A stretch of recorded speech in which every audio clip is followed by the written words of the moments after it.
The feeling I get from watching movies or from reading books, that wonderful feeling of you're in the hands of a storyteller and you're enjoying it and all you want to do is stay in this world, that's the feeling that I want to pass on. I remember the really big influence was when we joined the library and I managed to get library tickets and I could go and borrow books. I read all the classics. I love Laura Ingalls Wilder, I loved Enid Blyton, and I loved her adventure books like Mr. Galliano's Circus and Secret Island.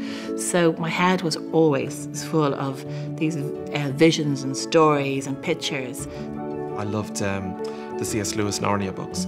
I read them, I remember when I was about 10, I had my appendix out and my mum brought me in the first book to the hospital and I think I had them all read by the time the stitches came out.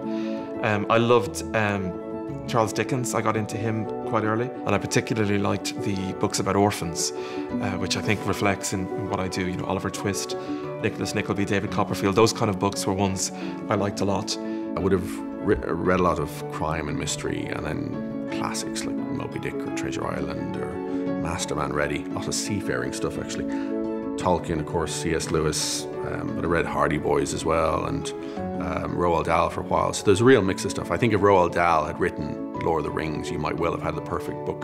The one book that had a huge influence on me as a writer, I think, is this one, which is called Are You There, God? It's Me, Margaret, by Judy Blume. And it was the first book that I read as a teenager that made me realise that it was telling me the truth about being a teenager. It goes into all kinds of things that I won't talk about today because they're secret. But it tells you loads of secrets about being a girl and growing up. Well, stories are things that make connections with people and in a way mirror their own lives. And often when we read a story, the character in a story will do stuff we would like to do ourselves and might be braver, better, bolder, or have more money or more intelligence or something. So it lifts us out of our ordinary lives.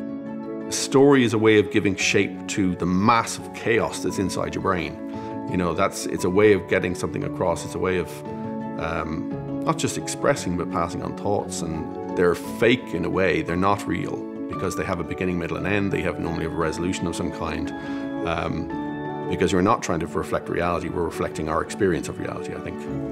It's a very fancy way of saying it, really. Our whole lives are aimed, in one way or another, at trying to understand why we're here and trying to be happy, trying to find some kind of feeling of contentment.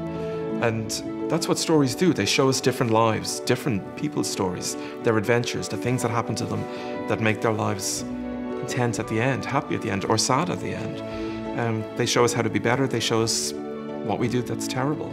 None of us are perfect, and characters and stories reflect that. I think they just explain our existence.